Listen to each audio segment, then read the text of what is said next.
Hey everybody, don't skip this. We have a very exciting announcement. This is the only time you're going to hear me today. I'm not on the episode because I'm sick but recovering, so I might sound a little off, but I was rushing to the radio, my microphone, to let you know that the Dive Down's official merch store is now live and accepting your hard-earned US dollars. That's because it's only available to people in America. But go over to thedivedown.com/store or just thedivedown.com and then find store at the little global nav at the top. And you can buy hats and shirts and a fanny pack and a hoodie. I guess our friends in England refer to it as a bum bag, but this store is only available to people in the United States, so that's why we're calling it a fanny pack. Hold on. You're saying they call hoodies bum bags? No, fanny packs, No, Shane. fanny packs are bum bags. Hoodies are biscuits. Oh, okay. I thought they were jumpers. But anyway, yes, as Stan is saying, we're really excited. We've been hinting about it for a while. We've made jokes about getting people's hats for a long time. If you would like to finally get a hat, we're excited to finally launch this thing. And a couple of things about it. One is we have an array of products. Something that's interesting about the store is that all the pieces are print on demand. So they don't get to you extremely fast. They get to you in 7 to 10 days. But we don't have a huge inventory of all this stuff at our homes. This is the only way we could do this, is to find a partner that could make you order a product.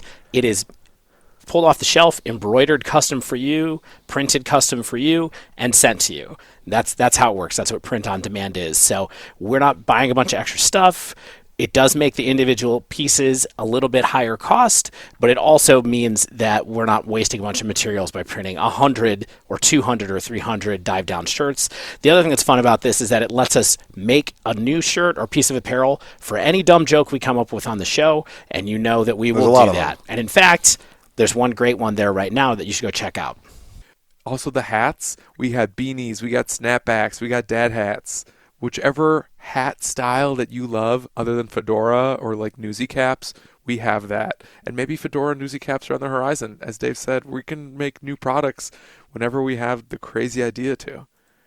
So, we always talk about the Patreon as a way to support us. If you don't want to do the regular, money drop of the Patreon, this is a great way to help keep us going, to show your support and love of the podcast. And, of course, there's the holidays coming up, so think about stuff you want to buy for yourself, for your loved ones, to put on your holiday wish list. And we would love to see all of y'all at the next large paper event, masked up and in a Dive Down t-shirt and hat and fanny pack. Yeah. So if you're willing to check it out, if you'd love to check it out, it's thedivedown.com/store. That's thedivedown.com/store, and we thank you so much for your support.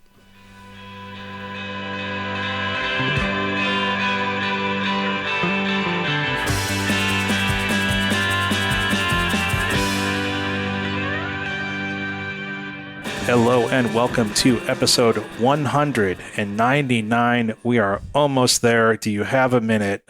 Episode 199 of the Dive Down, a Magic the Gathering podcast focused on the latest decks, trends, and strategies for the casual spike. My name's Shane, here in Denver, Colorado, and with me on the line from a room about, I think you're probably about 8 linear feet from me, Dave, in my guest room. It's the one and only Godfather Dave Harbacher. Yeah, you didn't say and also from Denver, Colorado, which is the way I thought that you were. Also from Denver, Colorado. Yeah, also not in Illinois this week. Yes, I'm here. I made it. I did my scouting. We went and had some tacos, and now it's time to record a podcast. It's funny because we're going to hang out in Atlanta in like 4 days, but you just couldn't stay away from your old buddy Shane, and you had to, you made time on your business trip, so I appreciate it, my friend. My wife was thrilled that I took 2 fun trips in 1 week, for sure. Yes. Well, I mean, you're here for business, but seeing me is fun. Yeah. I agree, seeing me is fun. Obviously, Stan's not here. He, of course, and he wasn't, was he here? Was he not here last week? Was it already just... Yeah, he was also not here last week, yeah. Oh my gosh. So yeah, he's taking another week off. Stan sounds amazing. He got a head cold this morning and his voice is so raspy and deep. It's deeper than Dave's voice now. Doubt. Doubt. But replacing Stan full time It's our new friend of the pod from Providence, Rhode Island, Darthjacen. Darthjacen, welcome. Hey, thanks for having me. And people might know who you are if they're into Pioneer. I feel like they probably know who you are. But can you tell us and the listeners a little more about yourself? Sure. So I'm a Magic Twitch streamer and YouTuber. I play competitive Magic and have since about 2013. And I'm a writer over on playingpioneer.com, where I focus mainly on Pioneer as well as the premium deck guides that we put out most weeks. When I was playing competitively, I was going around the country playing as many Grand Prix, SCGs, and things like that as I could, culminating... A true grinder. Oh, yeah. Culminating in a win at Grand Prix Providence in 2015, playing some Standard. Is that in your hometown win? Yeah, I mean, it's always been a lucky sight, and the next year I went 12-3 and just missed top 8 again, so that was a sweet one to try and run back. That's awesome. It's a real Darthjacen meta up in Providence, I've heard. What format was it and what were you playing? So 2015, what is that? Innistrad? Shadows over Innistrad? Or yeah. So that was Cons right before Origins dropped. Yep. Okay. The best. Yes. That is good. I love a good Dragon Lord Atarka. Yeah, I'm one of those people who, like, of course, it's like the first Standard set I got back into Magic with was Con, so of course it's the best set ever. But like, what were you playing back in Con Standard? So I was playing Mono Green Devotion with splashing red for some sideboard cards and Dragon Lord Atarka.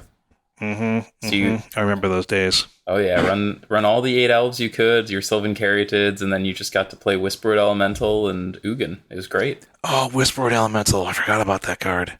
So in Pioneer, I'm not familiar with what decks you favor in Pioneer. Are you also playing Mono Green Devotion in Pioneer these days? Is that your vibe, or? I am. I actually won my RCQ invite with Mono Green, and it's been one of my pet decks ever since Pioneer started. Back at the Pioneer SCG Invitational, I played Mono Green back before it had the Karn package with the aggro version, and it's always been in my back pocket. And once it got good again, I was ready with my elves, and we went and played some RCQs. So you've just loved Nykthos for a long time, is what you're telling us, huh? I love to break mana. It's a bad thing, but it's a good thing. I mean, if you're going to break the rules of Magic, I feel like doing it with your mana is one of the best ways. Besides maybe casting costs. That's kind of the same thing. Yeah, please. I'm a casting cost person. I want to pay Phyrexian mana for things. We don't do that in Pioneer, though. So on this week's show, we're going to talk with Sky about the upcoming RC in Atlanta. We're going to take a look at a bunch of the decks. Maybe we'll try to almost tier them in the order that we think the decks are going to appear in the meta. I think we're going to talk about, the decks you should expect to see, the decks that we think will do well, that will do less well, and then also some sleepers that people might want to keep an eye on as they're starting to think about it. Yeah, I feel like when we talk about this, and like, of course, this is highly subjective. One of the definitions of tiers I like, and of course, this is before we're even through housekeeping. One of the definitions of tiers I like is tier 1 is like just like the known best decks that have like a high power level in a vacuum. They're always they're doing something good. Tier 2 are like the decks that are good, but maybe just have like a less powerful like game plan than the tier 1 decks. And then tier 3 is the stuff that can be like better tuned to beat certain things in the upper tiers, where it's like they might not be as rawly powerful, but against like some of the tier 1 decks, they might just have like bonkers matchups or something like that. And again, this has nothing to do with what we're really going to talk about because, I don't really know much about Pioneer in the long run, but we have Sky to guide us through the wilderness of Pioneer. Like I mentioned, we do have some housekeeping to get through. It's going to be a little bit faster, but a little bit slower. We have no new patrons. We have no patrons increasing their tiers. And unfortunately, even after, if you didn't listen to all of last week's episode, like all the way through, like maybe when we start closing out the episode, doing the closing credits, you close or stop. And I do that all the time for other podcasts. I encourage you to go back and listen all the way through the episode because our audio engineer, Tanner, had a lovely treat for all of us there. And he encouraged us all to leave reviews. If you want to leave a review, head on over to Apple Podcasts or Spotify. You can throw us some stars. We appreciate you making us feel good about ourselves. And if you want to support us, help keep us going, you can go to patreon.com/thedivedown.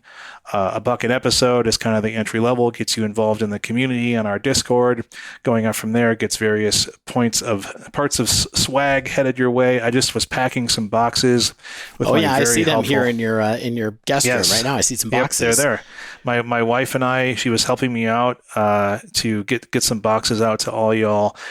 And then Dave, before we get off the Patreon, so you're just talking about swag, and we've been hinting about something lately for a while, the last couple of months. It all started when somebody said that they wanted a dive down hat. Was it you? I thought you wanted the dive down hat. It wasn't me. I did make a hat for myself, but it wasn't me. And it started with that, and then we built a new website a couple of months ago. And then we realized that maybe people would want to get some shirts, get some dive down swag to be able to rep that their listeners when they're at tournaments and things like that. So we are really excited to announce that at thedivedown.com, we just launched a limited selection of swag that people can go buy. If you want to buy some shirts, we have 2 or 3 different kinds of hats that people could buy. We are using a print-on-demand vendor through Squarespace right now, so that every piece that someone buys will be made specifically for them if you want to place an order. So if you go to the divedown.com/store, you can check out the things that we have for you to wear. Take the nation with you, as we said on the website. Yeah, so importantly, it means we don't have 1,000 T-shirts in our basement along with the deck boxes. But so Dave, I think you're glossing over the hard work you put into this website and the store. So let's talk about what we have there. We have an amazing Rhino Boys T-shirt from Tower Slayer, I believe, in the community. At Tower Slayer. Gave us the art gratis. Just be like, hey, just put this on a T-shirt if you want. We have a logo T-shirt. We have a logo flat brim. We have a logo dad hat. We've got a beanie. We have, of course, the fanny pack. Yes, because it would not be a dive down store without a fanny pack. We did make a dive down fanny pack. Will you be the first person to have a dive down fanny pack at your tournaments? Come to the website. So Stan didn't get one yet? Stan has not gotten one yet. No, we did not get a sample. He's such a bad guy. But anyway, I mean, it's awesome. It's a good start. We can add a lot of things flexibly. I mean, Dave's always thinking of new ideas, so I'm excited to see the way this goes. Yeah. So go check it out again, thedivedown.com/store, if you want to see what stuff we have for available. Yeah, it's about that holiday time, just get some cool stuff. We're going to also be repping some of it in Atlanta. So I'm really hyped to get my hat. I cannot wait. But yeah, head on over to thedivedown.com/store. Yeah, Sky is like, oh my God, I didn't think I was going to be on a podcast with ads. Yeah. Well, we do have 2 more ads. I was going to say, we got to pay the bills. Quickly, Mana Traders. Mana Traders, renting cards online, manatraders.com. Use code the Divedown 15, 10% off your first 2 months. NRG, Nerd Rage Gaming, we cover their events. They give us 8% off their card store with code DIVE8. I mean, since you're here, Darthjacen, do you have a Twitch? Do you have a Patreon? Does Playing Pioneer have a Patreon? How does this work? How do you get paid? Both of them do. Both I do and Playing Pioneer, but I tend to work as a freelancer, so I go directly through the team and the owners over there. But they have a Patreon, so you could read all the premium articles if you're a subscriber over there. And then I have one where I put out my tier lists in a written form early every week, so people can start the arguments about what's good and what isn't a little bit earlier than when the videos come out. And where will we find that? So that's going to be patreon.com/DarthJacen or patreon.com/PlayXNetwork. I believe they moved over to there for their Patreon, but I can get you the link. And that's JACEN, correct? Yes, blame Star Wars, but it has made my name even harder to recognize. Well, I'm glad that you're making some great content. That's how I found you, is through your awesome written work. And then, I've checked out the stream, and the stream's, super chill, super high level gameplay. And I've really enjoyed checking it out when I can. So again, thanks for being here. So what we have coming up, of course, is the regional championship, the return to high level, ongoing competitive paper play, where if you do well at this, you're not going to only make some cash, you're going to get some points that helps you kind of stay on the train of competitive play in Magic the Gathering. We all had these we had the first RCQ season. People were, qualifying in Limited and in Pioneer and some Modern. We know Stan went to like 7 of these things, and I think you and I both got to 1. Is that right, Dave? I did not get to any, unfortunately. Oh my gosh, because of dad my life. Yeah, dad life, but that's okay. I got a grand total of 1, but I know a lot of people were grinding these things. A number of people in the Dive Down Nation qualified. Looking forward to seeing these folks down in Atlanta. And Sky, you qualified, correct? I did. I managed to play in a Magic Online 1 and then 2 in paper, and I qualified off my second in paper. We found a store that was running one none of us had heard of. We all went down, and it was a small store. We had about 20 some odd players in the event, and 7 of our group made top 8. So it was... Oh my gosh, so you spiked it. Yeah, it was a wild time. We got to basically just team kill all the way through the single elims, but it was a lot of fun, and we sent a lot of people as well, hopefully to Atlanta. Was it fun to just knock off all your friends on your way to taking the whole thing down? There's nothing better, right? You get those bragging rights and the trophy. Nothing better. Perfect.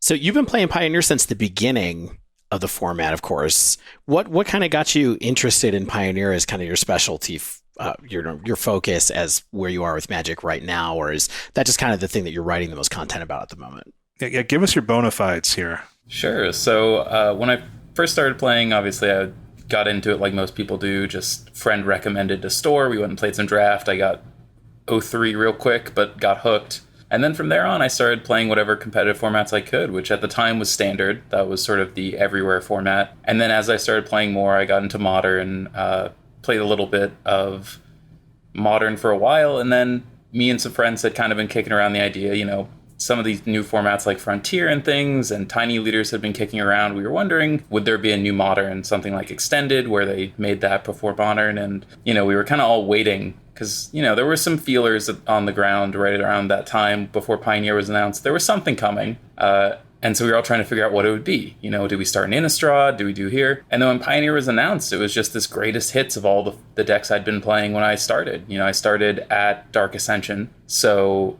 basically I got to have that ramp up, and then we just hit Pioneer. So all the memories I had in college of Return to Ravnica and those things, I got to play all those decks, play all the broken decks during the Wild West of Pioneer for the first 2 weeks before things got banned. And, it just sort of became a format where I could really dive deep and enjoy a lot of it. And I've come in and out of it. The inverter meta kind of put me off it for a little bit. I switched back to Modern for that period. And then I really enjoyed both, Modern. by the way. You, me, everybody, it feels like. It took a long time for it to recover from that. And then, as infamously has been talked about a lot, it also took a while for it to recover from the Heliod, the post-inverter meta, which was the Heliod, other combo decks kind of one that were let loose by inverter. I mean, and don't forget, of course, like the GPs that were happening like in January and February of 2020. Like, I was down in Phoenix with some of the Dive Down Nation, and I think Inverter might have took that down, or no, that was the one where like Inverter was a number of the top 8, but like that awesome red Eldrazi Obligator deck won the whole thing. But what happened next month? Oh, there was a pandemic. Yeah, I was going to say Ben Weiss took that one down with Mono Red Eldrazi. I loved watching that and play out. Yeah, it was fun to be there. And, Ben's a good guy. He's a former podcast host. I forget which pod he was on. But, but there's something to be said, too, for like how long this format has had to recover from like being an online only format, and then how long we had between what we felt were like kind of obvious bans that took their time. And now with this RC and the competitive focus on Pioneer, I'm really hoping that Pioneer sort of comes into its own more than it already has. Yeah, I mean, I think the recovery took a long time, but we've seen it thanks to the RC, I think. There was a period right at the beginning of the pandemic, I remember there was about 300 active players in the leagues on Magic Online. Yeah. To put that into context, that is pretty much the basement. There is very few formats outside of Vintage that had less players at that time.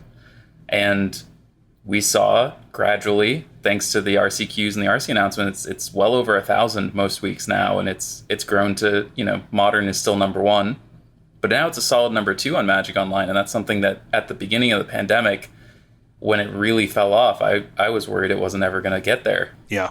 Yeah, we definitely sort of gave a requiem for Pioneer at different points in time on this show, where we, when it was announced, we were like, oh wow, we're making content at the time when a new format's coming out. It fits with what we're trying to do since we were Modern focused already. This is going to be really cool, and it had a lot of promise for those first 6 months, and then after that, we were like, I don't think this is going to make it. Seems like Modern is going to be the Magic Online one. Standard is going to be on Arena, and there's going to be nothing in between. And then to see them come back and say, yeah, we don't want it to be Standard for the first recovery tournament post kind of pandemic has been really cool to see it come back. Yeah, real dedication to the success of the format. And I think ultimately, this makes me think about what's really different about Pioneer than the other formats. And we don't need to get into why you should care about Pioneer out there, listeners, but Sky, what's really your draw to Pioneer over Modern? What do you think that you like about the gameplay and the decks and things like that? So I think there's two answers. One's a little cheeky and one's less so. But the cheeky answer is that as somebody who loves switching it in and out of decks, playing a lot of the format, sort of testing everything, it's really tough to keep up with Modern price-wise with the Horizon sets. Like I said, I played a lot of Modern, and then Modern Horizons 2 started that trend of needing to pick up enough staples that you get priced out a little bit. But then on the actual gameplay side, I really enjoy the nature of the lack of free spells, all of the things that sort of brought the game back to that feeling, like I said, when I first started playing, of everything costs its mana, there's a lot of battlefield interaction, you can choose what you want to lose to, what you want to beat. There's a lot of agency in your deck building choices. And honestly, the power level's at a place where there's a couple outliers that, we've talked about, bans have happened, but for the most part, there's a lot of equality across a lot of decks with a couple of outliers, which I think is a really nice way to be able to innovate every week and not get bored of, running into the same style of decks that may always be at the top of the tournaments. To put a finer point on it, what would you say to the people, maybe some co-hosts who aren't on this show tonight? Stan, you may not know Stan is sort of a known Pioneer non-enjoyer. I do see a lot of people on Twitter who are like, Pioneer is not a great format, blah, blah, blah, blah, blah. What do you what do you think is the way that you would try to convince a friend of yours who says they don't like the metagame in Pioneer to give it another shot? I think the best selling point of Pioneer, truly, and it's a point a lot of my friends bring up, is that you get a new set every couple months. You get a brand new massive set, fully focused, realized set like the Brothers War, where when we saw Kamigawa come out recently, that changed Pioneer. We saw the rise of Blue-White Control, things like that, and each new set brings so many new tools that are, again, trying to compete with these slots in Modern, Legacy, and things like that for space. Pioneer's a lot easier to break into. It's a lot easier to make those changes, and metagames get stale. I don't think that's ever going to change, but I think having a new set every couple months that can greatly shake it up is one of the best selling points in being able to get out of that funk. If something persists past that, we have bans, and that happens frequently enough to keep it interesting. I've been enjoying Pioneer a lot lately, for what it's worth. I've gone back and forth a number of times, just like everybody on the show. For a while, Shane was like the Pioneer guy, and then now he's switched back to loving rhinos, so now I'm cascading into things. So, we have our rhino boys, Stan and Shane, and then I've been spending a lot of time playing Rakdos Mid and Phoenix in Pioneer over the last 6 weeks or so. But why don't we hop in from here? Let's just talk about what we're going to do for a second. We're going to go through a bunch of decks. We're going to talk about what they do. It's going to be a little bit of a primer of Pioneer for everybody listening. And then, kind of quiz Sky at the end about what he thinks about where these are in the meta position right now, what we're trying to do, those kind of things.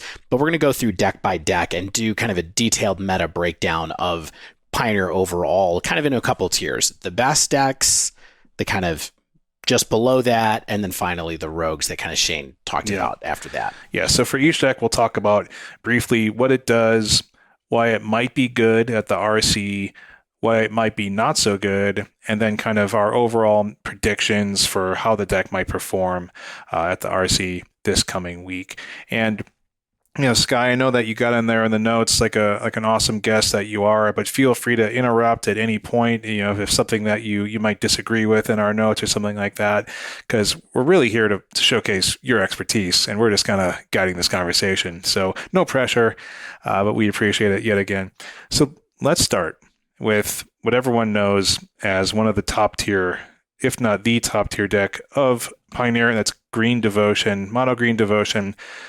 You kind of know what this deck does. It quickly ramps up using Mana Dorks, Wolfwillow Haven, and of course Nykthos, and then it powers out big creatures, big spells like Storm the Festival. Meanwhile, that would be enough for a lot of decks, I feel like. But meanwhile, of course, it's also playing the set of Planeswalkers that are synergistic with the overall game plan and can also just win the game on the spot if you have enough mana, particular board states, things like that. So why this deck might be good? I guess an important thing to talk about is one of the things I looked at a lot, and I think we both looked at, was this mtgdex.net, which is a really good website, and they have a really big win rate matrix from the data sources they have available to them.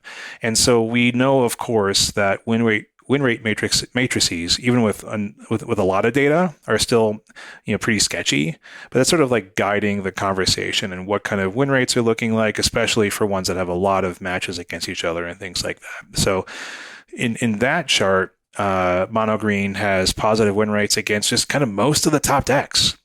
And to target Mono Green, you have to really attack it in particular ways.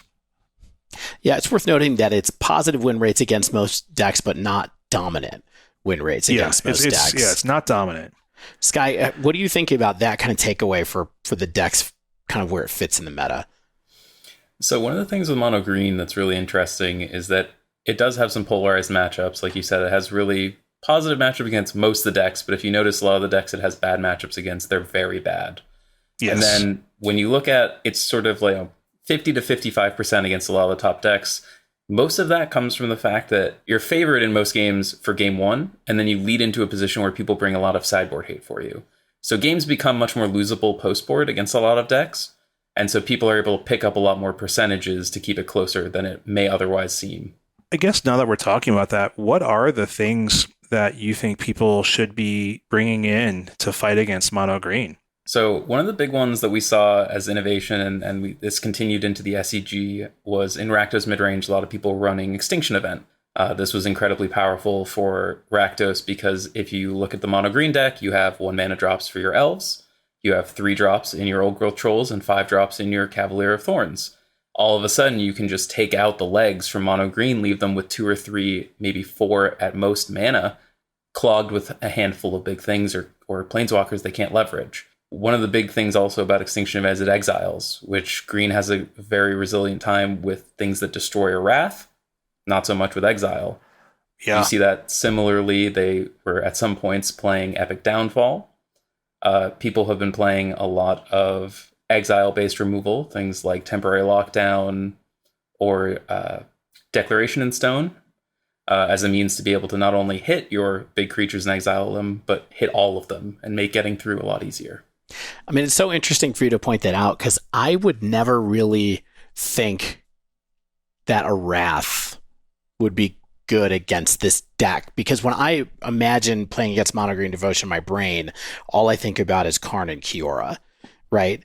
But that's not the full experience of how this deck wins.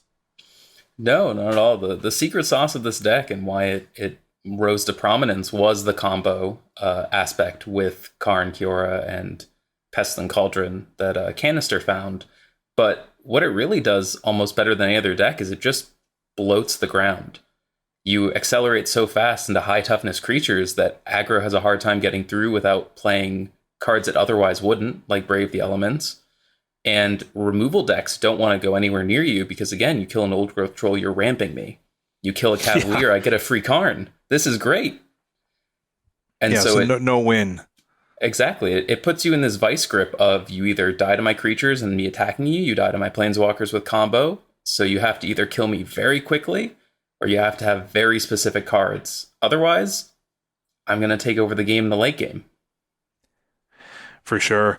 And I feel like, going back to why this deck is just sort of broadly good, I feel like the decks that are good against mono green devotion have their own counters in the meta that are very popular. So like, let's say like mono blue spirits or something like that. Like the counters that exist, like these hyper aggro, like creature based decks, like maybe something like Boros Heroic, like they have counters in Rakdos Midrange. And so like this existence of Rakdos being so popular gives mono green like a lot of room to breathe in the format.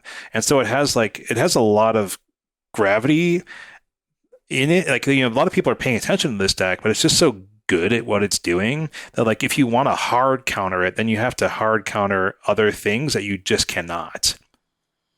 Yeah, Rakdos and mono green do this weird smokescreen for each other, where Rakdos can beat all the decks that want to win early, but if you go late enough, you can go over the top of it. But mono green does the opposite. You have to get under it real fast, or the Karn combo is going to kill you. So between those two decks, there's not a whole lot of room. Either you're trying to win really early or win really late, and they kind of do a good job of protecting each other, and it's a big reason why they sit atop the metagame together. Yeah. Yeah, and speaking of, this deck was 16.5% of SCG, which is not quite in line with what we've seen in tournaments lately. Mono green has been far and away the number one deck a lot of times, and SCG it was number two. I'm sure you have a guess of what number one was. We'll talk about it in a minute, but it's interesting. You know, that is kind of what's been going on in Pioneer for a while, as this deck's just been sitting at the top. Yeah, I guess we should mention that there's an SCG con in Philadelphia this past weekend, and they had a 30K Pioneer event. So that's probably a good thing for us to be looking at, kind of determine what people are bringing there, what kind of decks might do well, or what's maybe going to inform people's final decision if they're still vacillating between a variety of decks for the RC in Atlanta. Yep. Notable that there were no copies of this in the top 12. None of the top 12. Which is a surprise, the way things have worked out recently anyway. So Sky, this is your deck. We talked earlier about how you love Nykthos. I don't know which one's right. Is this what you're taking to Atlanta? Are you willing to share that with us? You willing to talk about why you're taking it ultimately? Yeah, I mean, I'm planning to take this to Atlanta. I actually, right next to me, I just picked up my brother's war cards for the sideboard, so I have those in a pile ready to go. To me, decks have to really make a concerted effort to beat mono green. And one of the things that this deck does that almost no other deck in the format does is sometimes beat that anyway. When you're looking at the level of focus people need to have against this deck, there, like you said, there are good matchups that you don't want to run into. Mono white aggro, Izzet Phoenix. Those are your two matchups that are a little tougher of the top tier decks. And then you have, like you said, mono blue spirits, things like that you just want to avoid. Like, get them out of here. You never want to face them. But everything else gives you a little bit of a skill check, an ability to win through your opponent's stumbles. If they keep a hand that doesn't quite have the right amount of interaction, you just pull far and ahead. You pull away far and ahead. And you have this card in Storm the Festival that, to me, is the epitome of cards that I like in my decks for competitive events. And it's just a oops, I win card.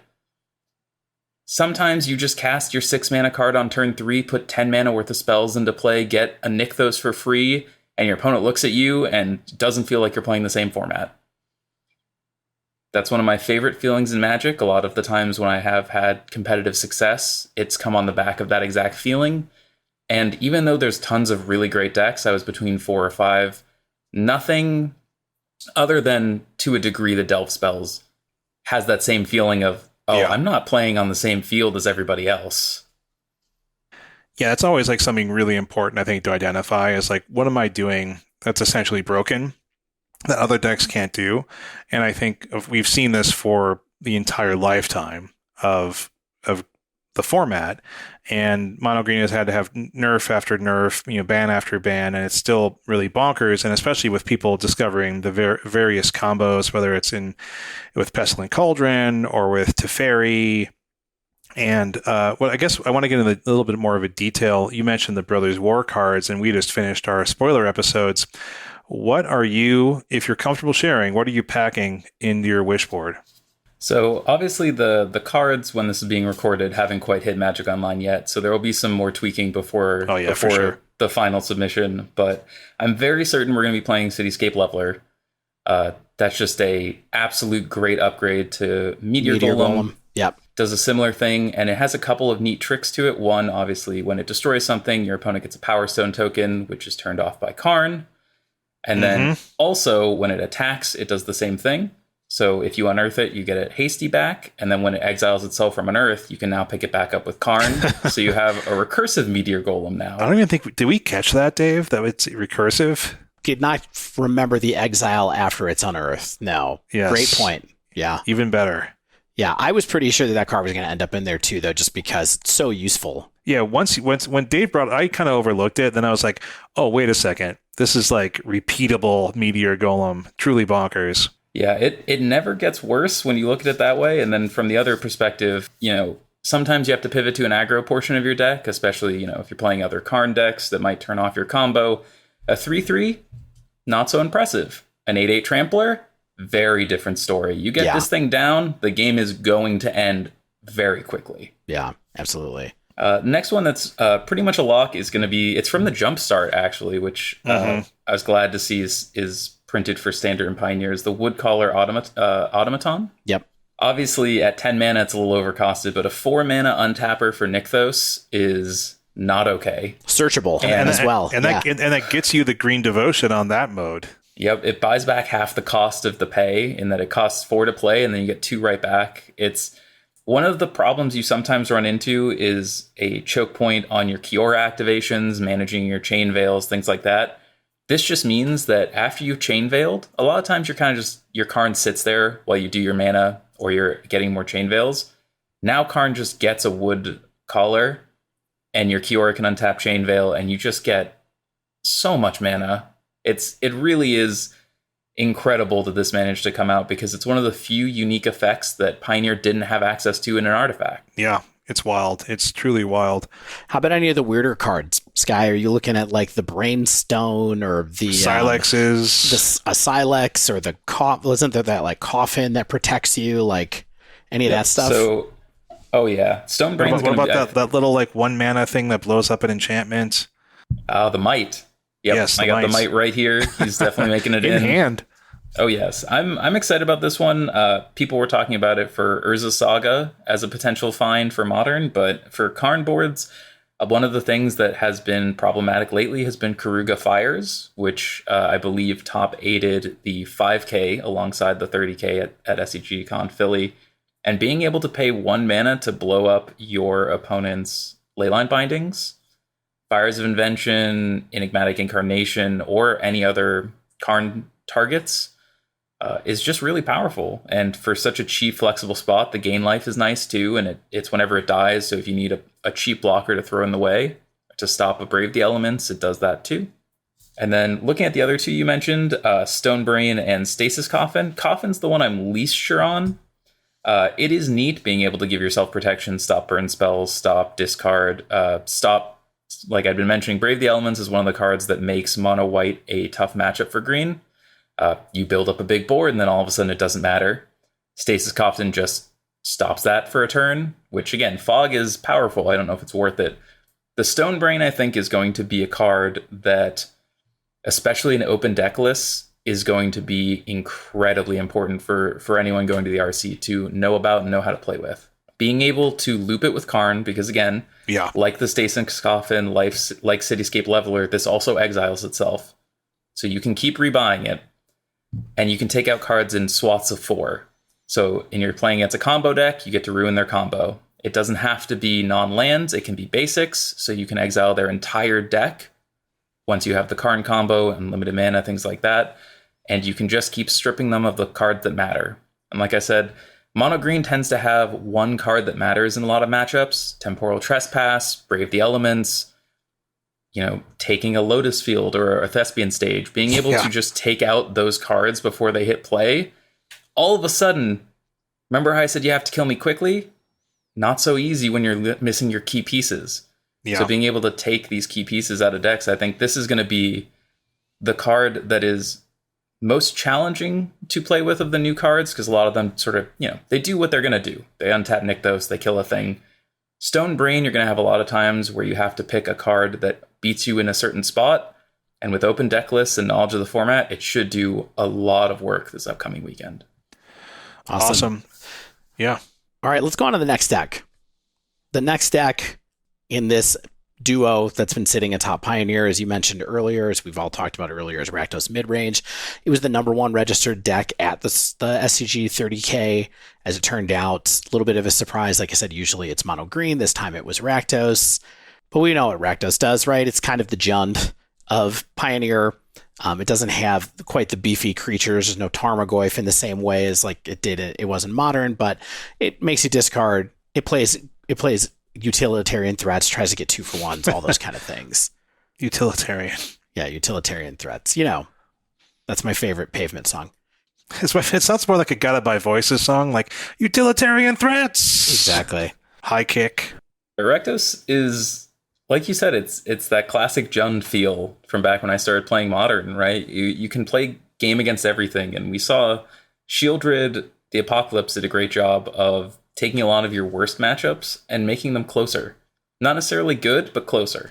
The thing that interested me the most about Shieldred was just being able to have a little bit of reach in the deck. When I was playing Rakdos a bit earlier in the summer and things like that, I was finding I would get a lot of people to like 4 or 6, and then I wouldn't be able to bust through their board. And being able to play Shieldred where they're gonna take the damage if they don't kill it felt like a pretty powerful change to me there. And so I was glad to see that card make its way into the deck. Yeah, it's a great upgrade, and one of the secret modes, and part of why Rakdos is so good. Obviously at the surface level, it's good because it's a 2-for-1 deck. Eventually your opponent runs out of things and you don't. You have powerful threats. You have the best creature land pairing in Hive of the Eye Tyrant and Den of the Bugbear. So even your lands are doing better things than most of your opponents are able to do. And then you look at its pivot points, and a lot of times it pivots into an aggro deck. And like you said, when you're trying to go Thoughtseize into 2-drop into 3-drop, well, Shieldred helps you close that game even if they start answering your things. And the deck is able to play from any type of position and adjust itself for every matchup. And that's why it's good, right? The best Rakdos players are going to be able to find the best percentage in every matchup. Yeah, and unlike modern Jund, like Rakdos in Pioneer, statistically, like its worst matchups are really like 45%. And like its best matchups are into the low 60s. And so like, it's just really consistent. It's really efficient. It's really powerful. Like it's not as bonkers as Mono Green Devotion, or even close to, in terms of like going over the top in that fashion. But like you said earlier, Sky, this is the deck keeping things like Phoenix and Boros Heroic and Spirits and Mono Red and like a bunch of other decks like that from being really prevalent in the metagame, because it's so good at stopping those type of strategies. Like anyone tries to get a little bit funky, it can really put a stop to it, unless it's really gunning for what Rakdos is trying to do. Yeah, one of the big things about Rakdos to me is just, like you said, you try and do something a little off the wall. You try and do something synergy based that requires, like a good example is a friend of mine's very passionate about elves. It's a good deck. He actually he was one of the people at the SEG Con who top 12'd. Now, he said he was happy to dodge Rakdos the whole day, and that's why it's a deck that's able to pick you apart and take out your key pieces. And if you have to have a certain thing live or have to have a certain thing resolve, you're in trouble. And Rakdos does a great job of making sure that never happens. Congrats to him for top 12ing in a top 12 that had 3 Rakdos Midrange decks in there. It was Dan Jessup, Joshua Floro, and Krishna Pai all made the top 8 of that SCG 30K on Rakdos Midrange. Looks like we had a lot of pretty stock lists, except for, as you mentioned, Sky, everybody is pretty much picking up on Extinction Event in the sideboards. Seems like the secret's out on that as far as what they're trying to do. One of the biggest things of contention, actually, in the builds for a long time was whether to play Liliana the Veil. Yeah. That was the big question mark. A lot of the cards have coalesced around, with, obviously some changes, people having their own flavors of sideboard cards. But for a long time, it started at, do we play 4 Liliana? Okay, do we play 3? do we play any Liliana? And now, the list that came at the highest finisher, and a lot of the lists right now are choosing to play Kalitas instead of Liliana because That's wild. You're able to answer mono green better, and you're able to beat aggro decks better, and you're able to keep Phoenix from recurring their Phoenixes. It's a sad day when, Liliana's not even Pioneer power level. It's tough. It's tough out here when you're asking your opponent to put a card in the graveyard for free. Look at Greasefang. They're pumping their fists over there like, oh, I don't have to discard my power. Oh, please let me. Yeah. Thank you. Exactly. Makes a ton of sense. All right, so what do you think of this deck's chances this weekend? Since you chose, so you said you tried out 4 or 5 decks. Was Rakdos one of the decks that you spent some time on too? Absolutely. I've only gotten to play one RCQ for this season, the one that's qualifying for San Diego. I lost in the last round prior to winning the invite in a Rakdos mirror. Okay. And I was picking up Rakdos as a means to try and get some more reps in before Atlanta, and the deck's fantastic. The key takeaway I would look at for Rakdos is you are just playing the best cards across the board for their slots. When both people sit down, you draw a random 7, good chance your 7's just a better 7 cards. Now, obviously, cards go over the top of you like mono green, but to me, Rakdos is a deck that high-skilled pilots, especially in an open decklist environment, will be able to leverage, and I would be shocked if there weren't at least a couple copies floating to the top 16, if not higher. What do you think the biggest weapons are against Rakdos? Like, what do you think really puts a hurt on, let's say, for example, 20% of the field's Rakdos, right? That's my prediction, is I think that we're going to see a lot of Rakdos at the RC. So what you're saying is you think it's going to be actually a higher percentage than of something like the SCG. So the SCG was 17% Rakdos, according to our uncorrected meta, all those kind of normal things we have to say. I mean, here's what I think. It's going to be high teens. I think we're actually going to see a more diverse meta at the RC. I think some decks we'll talk about later, I think, are real sleepers, and I'm curious to hear what Sky has to say about them. But I think that Rakdos will be extremely prevalent, and what I really think is that a lot of people are going to audible to Rakdos last minute because I think it's safe, and I think that will hurt a lot of people because I think it's not as easy to play as it seems. But what do you think people who sleeve up Rakdos are fearing out there? So there's a couple decks and a couple cards that you really don't want to see on Rakdos, and I certainly agree with you that I think people will pick up Rakdos because it feels like the safe deck. If you're a tourist and pioneer, it's the deck you hear about. It's the deck that a lot of popular streamers play a lot of, and it does really well. The problem becomes when you start facing some of the fringer decks that you don't have prepared answers for. Things that go way over the top of you, like Enigmatic Incarnation, the Keruga Fires decks. These decks that get to leverage free spells or engines that Rakdos can't 2-for-1. You try and 2-for-1 me, I'm going to 12-for-1 you. Right. This engine goes forever. It's the same thing that Mono Green gets to do, except it's a little less exploitable by removal, which is a big thing. One of the cards that saw a rise in popularity, both to fight Mono Green and Rakdos, was Sky Sovereign Console Flagship. And the winner of the SCG Con actually played against Rakdos, and Rakdos in the top 8, or in the top 12. That was their matchups. Wow, I did not realize that. Okay. And their deck is built, so it was Gruul Aggro, or not Aggro, Gruul Vehicles, I guess is what people call that deck. And that deck runs 4 Skyboats main, I think. That's just kind of their thing. It used to. It's still on 3-ish, I think, but it's oscillated between 3 or 4. But the key is that you play things like Asika's Chariot. Well, that's really hard to 1-for-1. You play Sky Sovereign. Well, that's going to kill your Planeswalker or kill your 3-drop, and then how are you going to answer it? Not too many clean answers. And then you get to play a Crow in War. You have a Reflection of Kiki Jiki. That's mine now. There's a lot of tools to beat up on Rakdos. One of the things that flies under the radar about it is that oftentimes those decks are going to be the sleeper picks, the things that are not at the top of the metagame, and they're going to have conditional matchups. It's the same thing as taking mono blue to an RC like this. If you think mono green will be the most represented, and you play mostly against mono green, mono blue is a great choice. Same idea. If Rakdos ends up being the most played like it was in the SCG, you see someone show up and make it to those late rounds with Gruul Vehicles, you can get a clear path right to the trophy if you find the right matchups in the late stages. And I think that's a key point to figuring out the diversity of the RCs. I think people are going to look for some of these paths of, if these are the top 3 decks, what can I do to hedge 2 of them? What can I have the best matchup against one of them and playable matchups against the others? That's awesome. Last question on Rakdos before we hop off of it. And we won't spend as long on every single deck, promise. We'll be here all night if we do.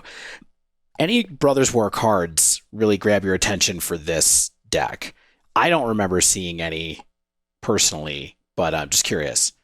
The biggest one is the upgraded Lava Coil that can also hit Planeswalkers. I don't know if, again, because of the prevalence of Dreadbore, at a point they moved from 2 Dreadbores to just 4. Just play the best removal spell, play your Terminate.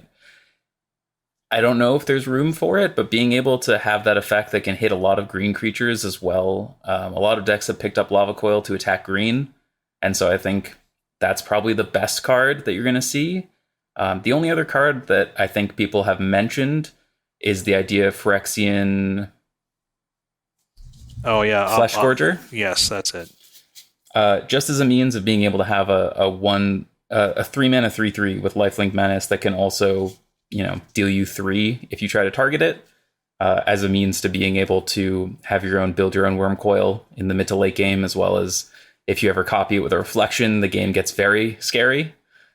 But yeah, those are really the only cards, but Rakdos didn't pick up too much, which, given how much it picked up from Dominaria United, feels like it was probably a good balancing act. It didn't get much more. Sorry, and Go for the Throat. That was the last one. Was people were talking about running Go for the Throat over some of your Abrades, but at the moment, Abrade's in a really good spot because you got to answer Skyboat. Yeah, exactly. I think I saw one of Abrades in 2 or 3 of the top 12 Rakdos decks. So, singleton main deck, maybe some on the side it's a flexible, and killing artifacts is always pretty good.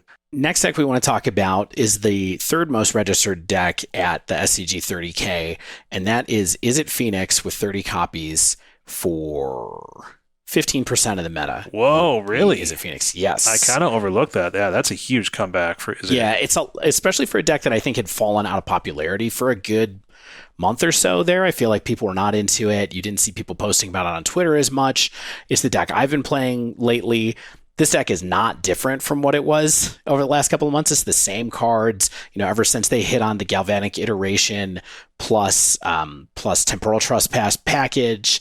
That's kind of the secret power in the deck. As you mentioned earlier, Sky, using Delve spells is really what this deck is all about, because that's one of the unique things that is available in Pioneer. You all know what Phoenix is about. We started this podcast because we loved playing Izzet Phoenix in Modern basically 4 years ago, and here it is again. It's not as powerful as it was in Modern, but it's certainly a very good deck, and I love casting Treasure Cruise.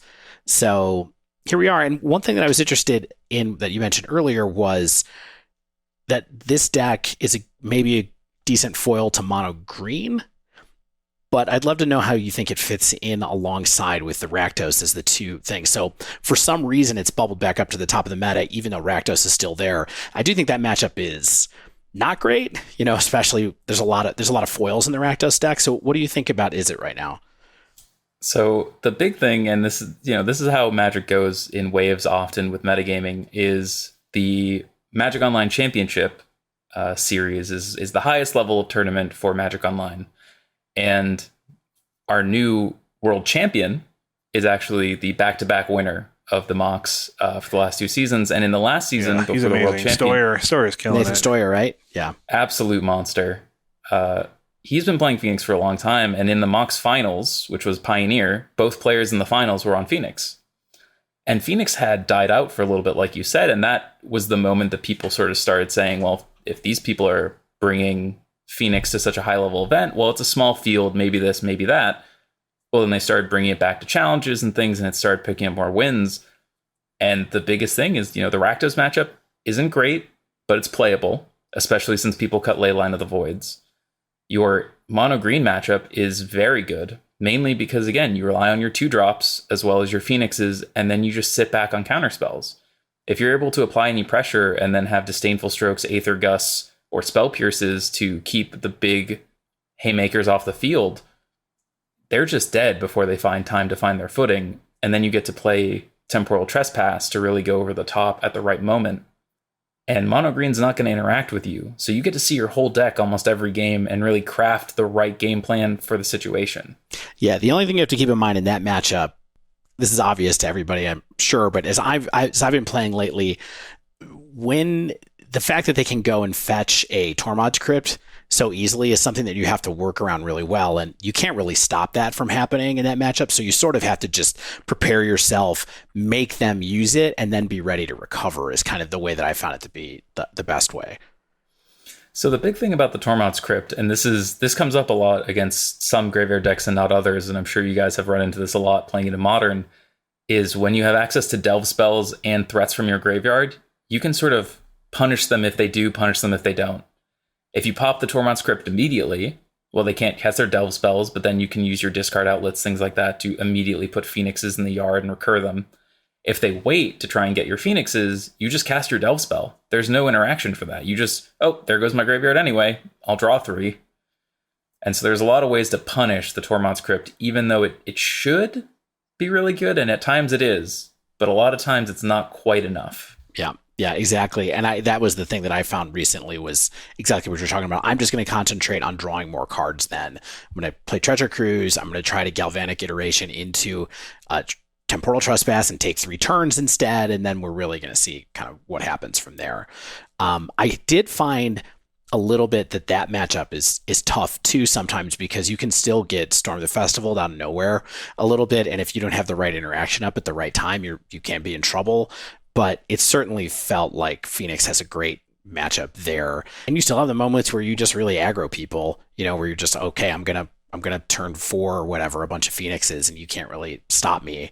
So yeah, I've liked it pretty well. I mean, it's great to have a weapon like this that is strong against what's likely going to be one of the top decks in the room, right? And I think Phoenix is one of those decks where it's like a good players deck, or like people who feel like they want to have a lot of game. There's a lot of decisions, a lot of decision points. The like you mentioned, Sky, like sideboarding into a control strategy, sitting back on those counter spells and things like that, and removal spells. And it really gets you a lot of flexibility in what your deck is even trying to do. And I think another important thing too that we'll talk about, and probably the next deck, is like this deck also can be mono white aggro. And that's a strong point for it as well, like why it might be good to bring to the tournament. Yeah, I mean, the big thing in looking at Phoenix versus Rakdos, right? If you're thinking, both get advantage by removing your opponent's creatures, both have some semblance of 2 or greater for ones, why one versus the other?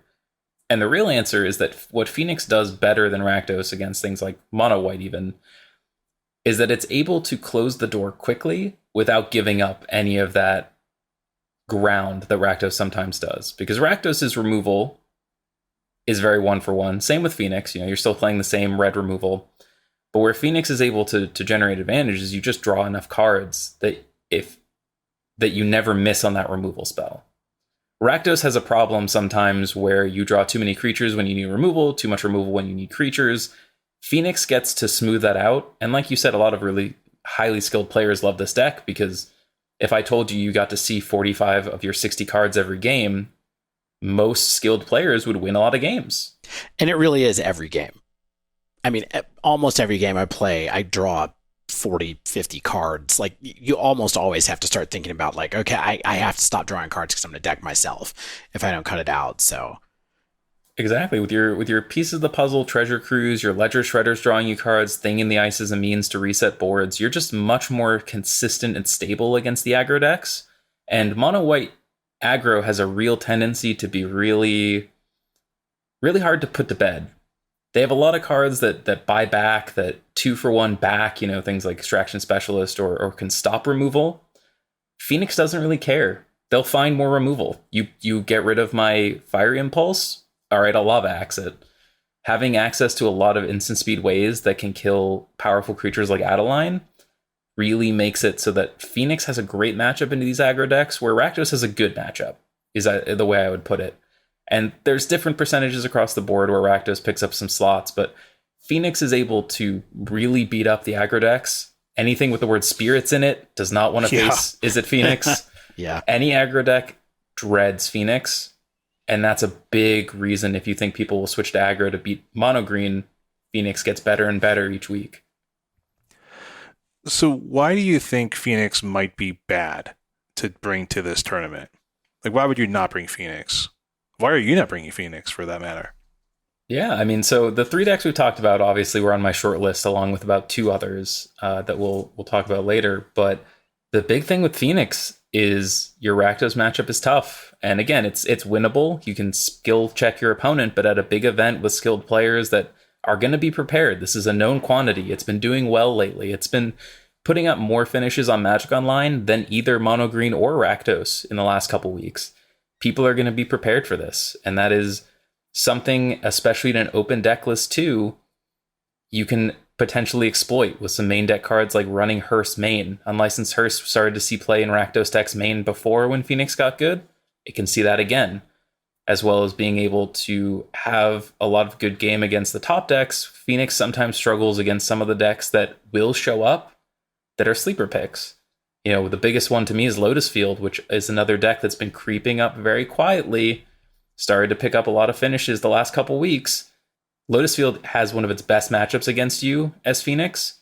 If you sit down across from an Arclight Phoenix player, as a Lotus Field player, you can go to lunch. It is very hard to win. And so that's a big reason, is some of the decks that might start to see some play are creeping up, and those hurt Phoenix. And to me, it's a great deck, but it definitely is a little bit susceptible to people choosing to beat it. And that's scary going into a big event where people are going to target the top decks. Yeah, so what's your thought on this? Like, I'm thinking like probably one person in the top 8 probably is on Izzet Phoenix. Do you think it doesn't even get there because of the rest of the meta? I think it's always a favorite to put up at least one. I think it's, you know, the way I look at all of these top decks, like you were saying, in the tier 1 decks, is they're all favored to put in one. If they put in 2 copies, it's most likely going to come down to what that last round pairing was. That's the beauty and the tragedy of Magic events, is often it's one round that makes the difference between, you know, 4X in top 8 or 4Y. But I think Phoenix is a lock to get one in. It'd be very tough to come up with a metagame where Phoenix couldn't sneak in at least one copy. But it's the kind of situation where if the Rakdos decks get beat up, I wouldn't be shocked to see more copies. If the late rounds are a lot of aggro, Phoenix could clean sweep those slots and get in. Yeah. Ross Merriam was the one person in the SCG top 8 with it, friend of the show and well-known Phoenix player. Yeah, since 4 years ago. Yeah. So speaking of aggro, and we talked about it in the Phoenix breakdown a little bit, we have mono white aggro.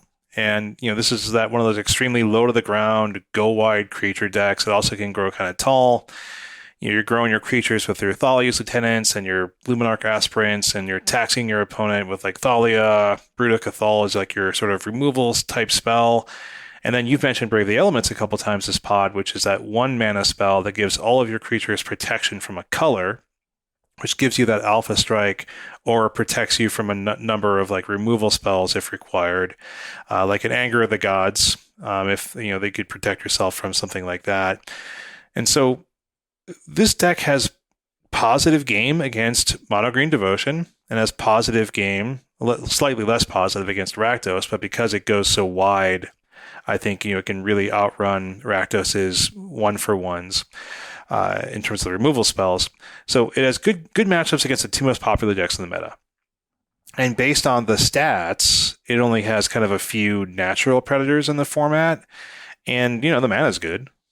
But like, I feel like mono white has some particular weaknesses, and we've talked about Izzet Phoenix just before this. And I have noticed that, you know, we've talked about this, like the NRG events, the mono white aggro win rates have been like 42-45%. Like, and maybe this is just a blip of people who are like, I want the aggro deck, but I'm not like the expert aggro pilot. Or maybe it's just not quite as good as some previous stats indicated. Like, what are your thoughts on mono white, Sky? So for me, mono white aggro is a great deck that is often lacking the respect it deserves based on its finishes and its consistency. But just like you said, it's in this weird spot where it keeps showing up, keeps doing well, and then it kind of has a couple bad weeks. And then it shows up and does well and then kind of has a bad week. And you're always kind of wondering, is this the bad week? And the biggest problem is that it's dependent a lot around the metagame because it has such good matchups into mono green. But people have started to mitigate that. You know, we saw Lovestruck Beast start to see play in mono green because it makes a white creature. So now Brave the Elements, you just put it in front of Adeline and you're very unlikely to die. We've seen decks like Rakdos picking up their own copies of Sky Sovereign because it's colorless. It kills a creature and then can block another one.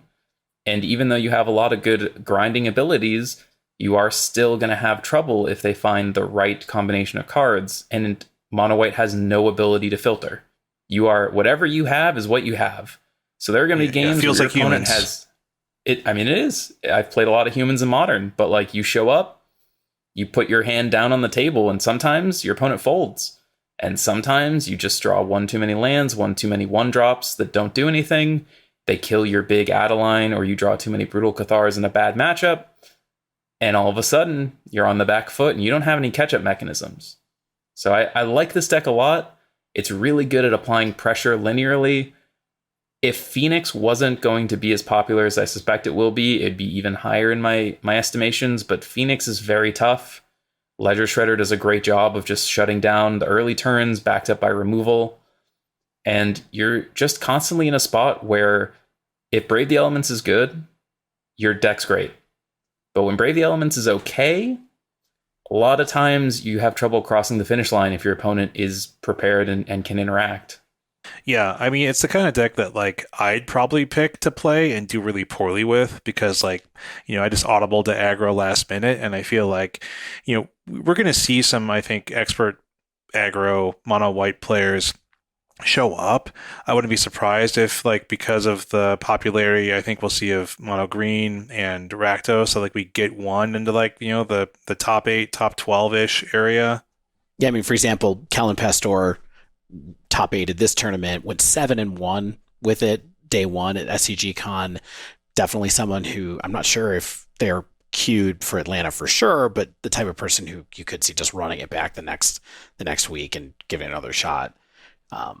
Yeah, Kellen's a great player, and whenever you see really strong players pick up decks like this, it's always, you know, I earmark it. You know, it's like you see someone like Ross on Phoenix, you go, oh, somebody tested for this event extensively and they picked this deck. That's a check mark. And, you know, Kellen's somebody, you know, I look at as a good deck selector, plays very well. It's a good note to be on humans. There have been a lot of really strong humans players in the last couple months picking up the deck and bolstering its credibility. It's just, it's scary to look down the barrel of Izzet Phoenix and to know that both Mono Green and Rakdos are becoming more and more prepared for your deck. Yeah. There's, you know, one of the things with Mono Green, and it's the same with Mono White, because you're one color deck, your options are somewhat limited. If people start figuring you out, you don't have another trick to pull out of your sleeve.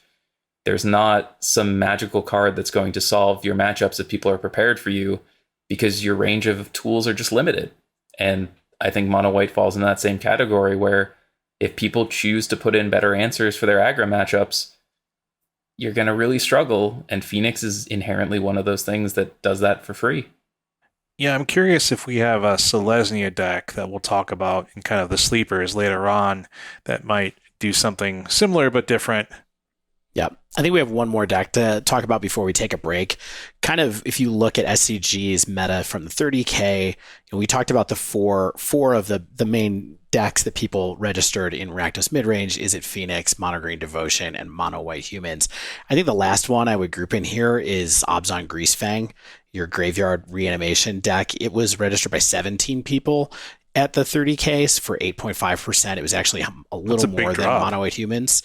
Yeah, what was Mono White at? Mono White was 12 players or 6%. So in order, just as a refresher, SCG Con was Rakdos Midrange at 18.5%, Phoenix at 15%, Mono Green Devotion at 16.5%, Abzan Greasefang 8.5%, Mono White Humans at 6%.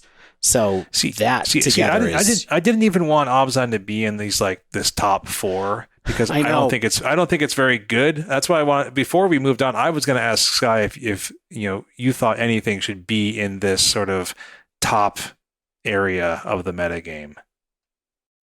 So it's tough because it's not obviously a very played set of decks, but I think there's two decks I would wager are on their way there if they're not there already, and that's Keruga Fires and Selesnya Angels.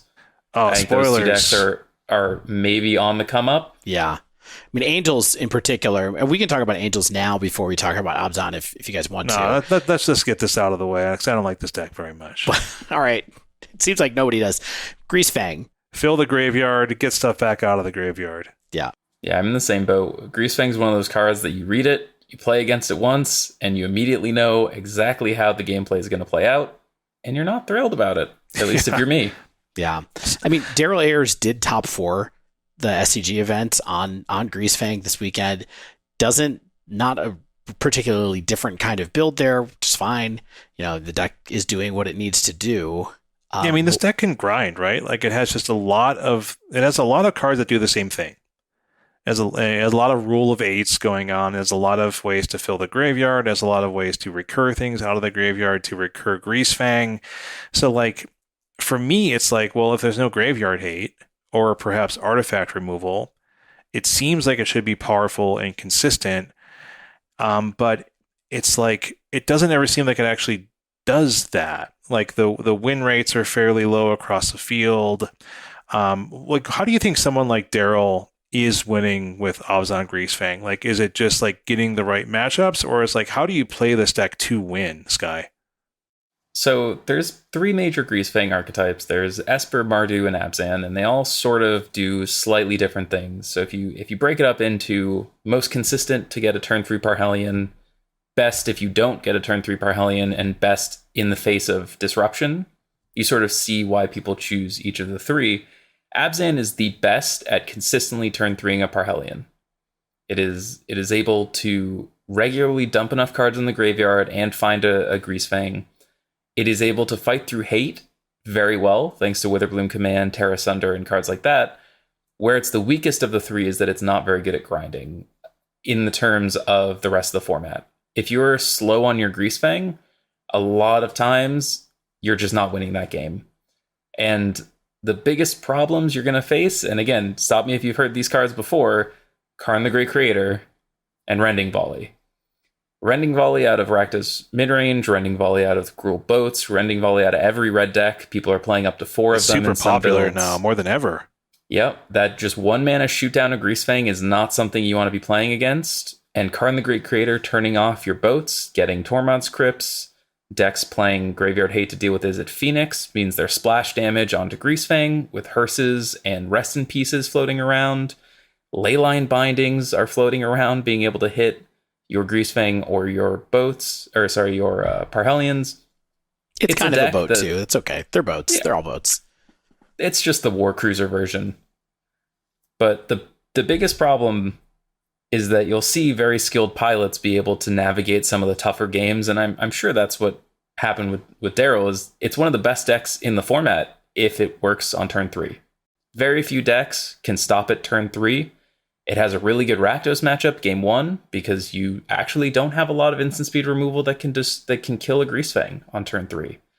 You get to play a lot of discard to kind of clear the path. So skilled pilots with it make the best of awkward situations as well as just getting free wins, which is how someone like Daryl is able to do quite well in an event like this. If you are able to find the right spots for your Thoughtseizes, take out your opponent's Karns, it's very easy to see how you steal games and win.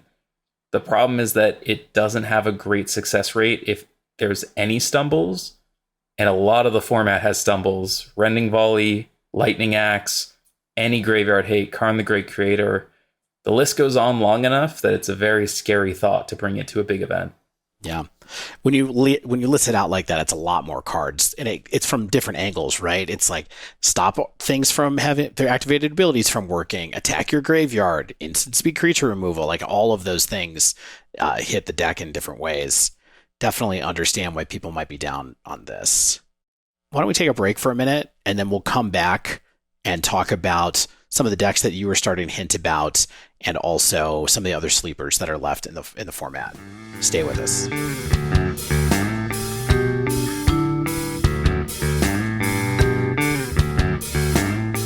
So, David. Shane, it's that magical time of year. What time is that? It's time for seasonal product specials from many brands that we love, including our favorite skincare and shaving brand, Barrister Man. Is that right? I mean, Dave, you are right. You took the words out of my mouth because you know what I do before every episode is I go on Barrister and Man's website, which is barristerandman.com, and I see what's going on with new products, what's going on the blog, and I noticed that Vespers is back. And Dave, do you know what Vespers is? Other than a time that monks said prayers at night, I believe. Oh, you're right. That's like an actual term. I mean, not surprising coming from Will Overson, Barrister and Man, always doing something topical and relevant.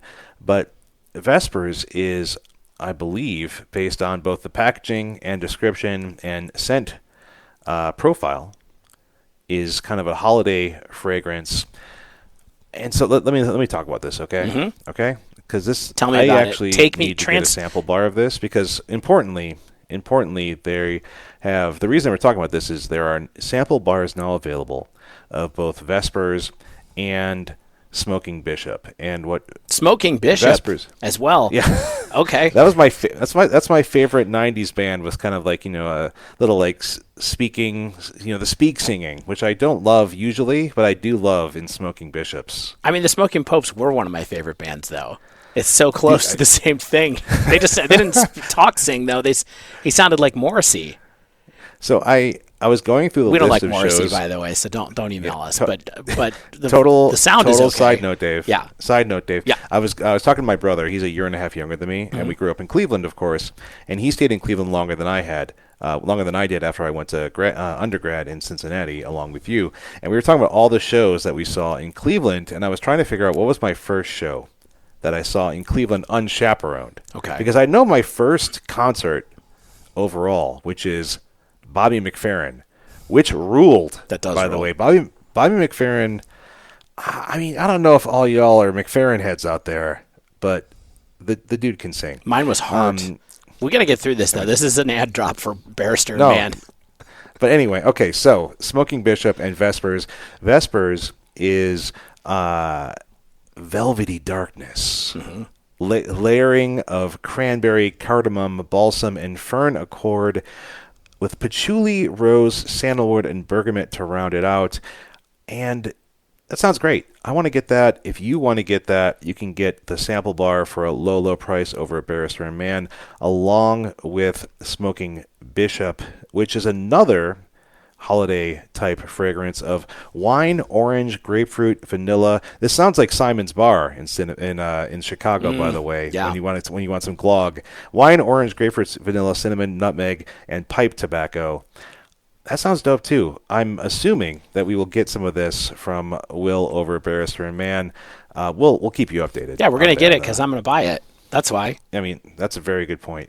And if you want to buy this, and if you want 15% off your first order, if you want someone to get you a Thanksgiving present, perhaps, go over to Barrister and Man, use code TheDiveDown15 for 15% off your first order.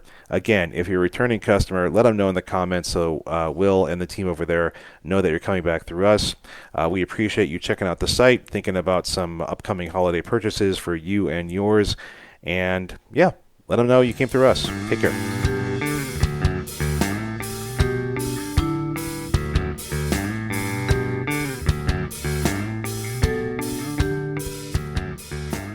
Before the break, we've mentioned this deck sort of a few times. I think Stan actually got a league in with it, but unfortunately he's not here with us. But we have been talking about and seeing Keruga Fires make a little bit of a surge in the metagame. And this is more or less kind of like a slower mid-rangey decks, and then it builds up to Fires of Invention, a card, of course, many of us have seen in Pioneer, Explorer, and that just goes over the top of the opponent's game plan. Generates so much mana, so much card advantage. You can get like some sort of like quasi combos built into the deck. It has a lot of really good removal, things like Leyline Binding, Supreme Verdict, Anger of the Gods, Stomp / Bone Crusher Giant. Then you get to play the really big haymakers like Omnath and Keruga and Cavalier and Kenrith. And so like you get to play a lot of good cards, but of course there's some weaknesses to the deck. And have you played a lot of this, Sky? Have you played any Keruga Fires or faced it down or know much about this deck? So I played it a few times. I played a couple leagues, played through on Magic Online, got some 4-1s with it, and I've been working with Island Go Same, who's another Pioneer streamer who's been doing a lot of work on this deck, especially when it first came out. And so I've been back and forth with a lot of the changes, and it was very impressive as far as decks that kind of came out of nowhere. It felt like one day we woke up and it just existed. But I think the banning of Yorion actually, I think, inspired this deck. Yeah, just like in Modern, yeah. Because people started playing Keruga in Modern again, and, you know, oftentimes people look at Modern to influence their Pioneer deck building decisions, and surprise, there's a hippo. Yeah. So what are your thoughts about it? Like, do you respect this deck? Is it like you think was it on your short list? Like, what are the weaknesses that you were afraid of? Yeah, I mean, honestly, this was one of my last short lists to get cut, and it was definitely the least of the main metagame decks that were likely to make the list, and that's just because the Powers of Fire's invention, you know, being able to get a tool like Leyline Binding from this last set did wonders, but another big tool it got was Temporary Lockdown. You know, you think about these decks that play Keruga that have to leverage sort of cheating on mana, right? Bone Crusher costs 3, but it really costs 2. Leyline Binding costs 6, but it really costs 1. What you're able to do is go over the top of Mono Green and Rakdos pretty easily through your use of Fires, Cavalier of Flames, and Kenrith to be able to just kill someone very quickly once you have your engine online, as well as control their board. Where you struggle is that you're a clunky Fires of Invention deck that really needs to find the right tools in the right spots. Seeing an increase in Temporary Lockdowns up to 4 Leyline Bindings, 4 Supreme Verdicts between the main and the sideboard gave you a lot of ability to fight the aggro decks, but you did still continue to run into problems if people were able to get through that first piece of interaction.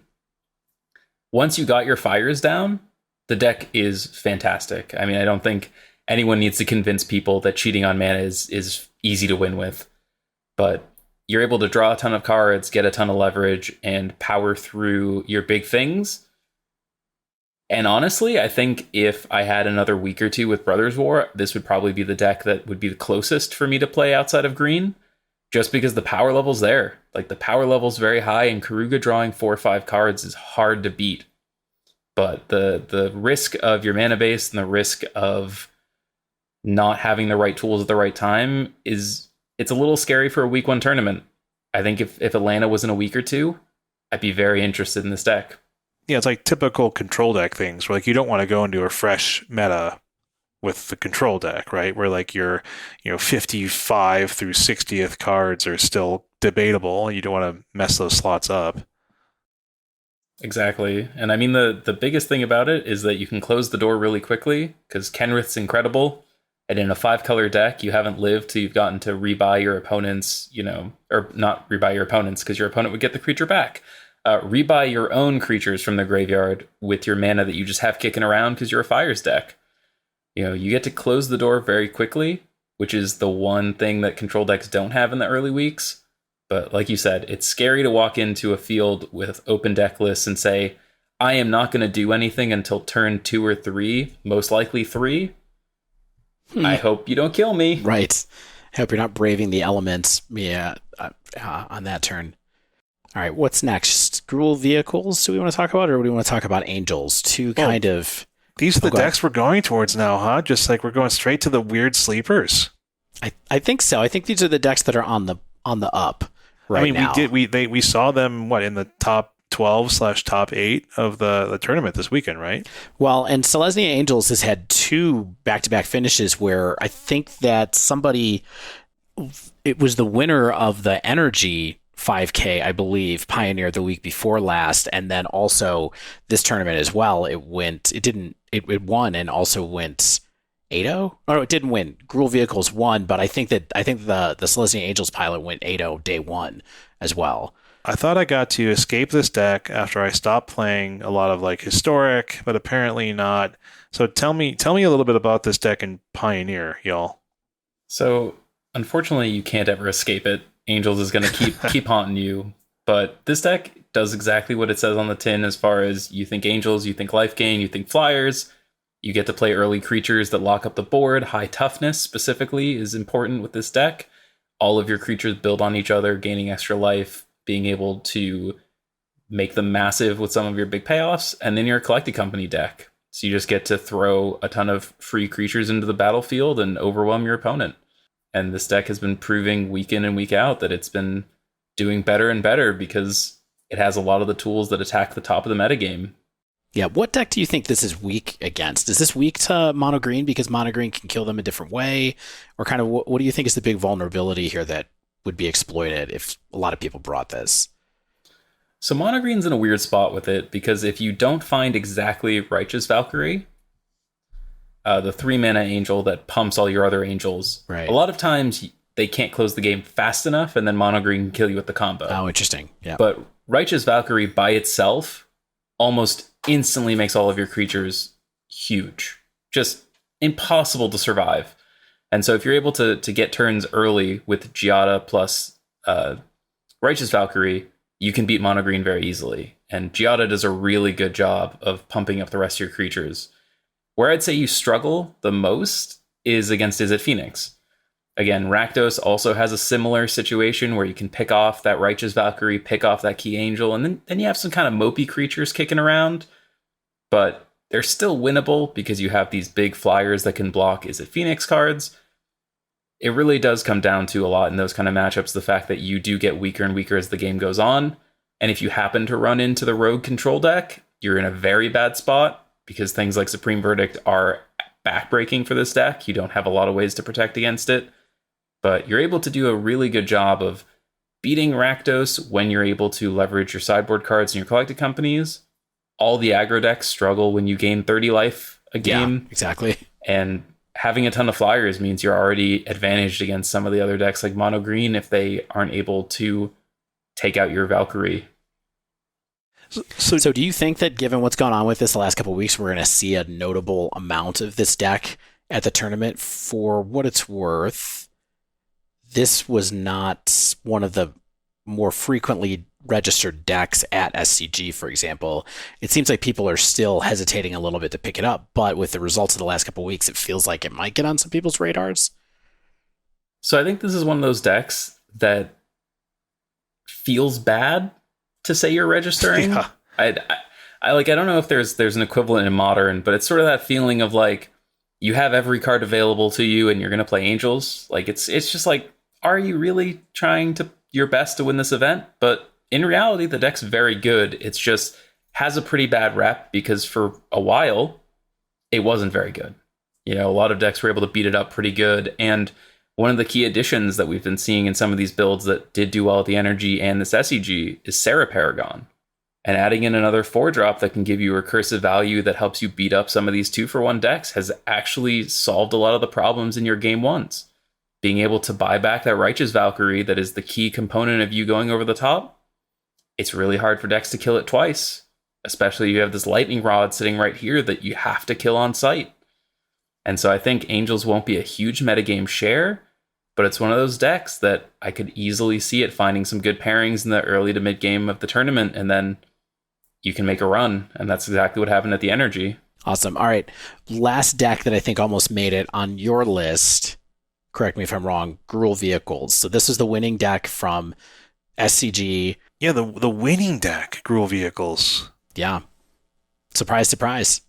This is one of those decks that I think if people weren't paying close attention to Magic Online, which, you know, sometimes Magic Online is ahead of the curve. Sometimes it's, you know, playing at a metagame that isn't what people bring to paper. But Gruul Vehicles has been slowly putting up a lot of results week in and week out. It kept creeping up. And the thing is that when I talked about earlier, Sky Sovereign being this big counter to Rakdos and having a lot of effect against mono green, people were like, what if we just put aggro cards with this? And the answer was Gruul Vehicles. And this version started to bring in the Aggro War, which originally was in the sideboard. And being able to play those copies main, most decks have these key big creatures, and you just steal them, and then you're able to kill them off before you return them. And a lot of times, this Gruul deck is able to get ahead on board and then close you out with vehicles that are hard to answer. And just like Rakdos, we were talking about, if you're 2 for 1 your opponent, eventually they run out of stuff. How hard is it to keep up with a Seeka's Chariot into boat, into steal your thing? All of a sudden you're dead. There's just no more room to play with. Yeah, especially with people. Now, the card that really stood out to me when I started seeing these lists as far as was something really interesting to go with all these vehicles is the Reckless Stormseeker as a card that can, you need to use a couple of creatures to equip, to crew with this, but it does give your vehicles haste. And so being able to drop Sky Sovereign, crew it, and give it haste, and give it +1/+0 as part of that whole thing, that's pretty unreal. I've played against, Stormseeker a few different times in Limited and in formats on Arena mostly. Card has always impressed me as this kind of a way to make a deck like this go faster. A Gruul deck that can be kind of mopey, sometimes just be able to go push forward because of the haste. Yeah, I mean, look at Greasefang, right? You get a lot of your value from your Seeka's Chariot coming in and then immediately attacking, or your Parhelion or your boats coming in. This does the same thing.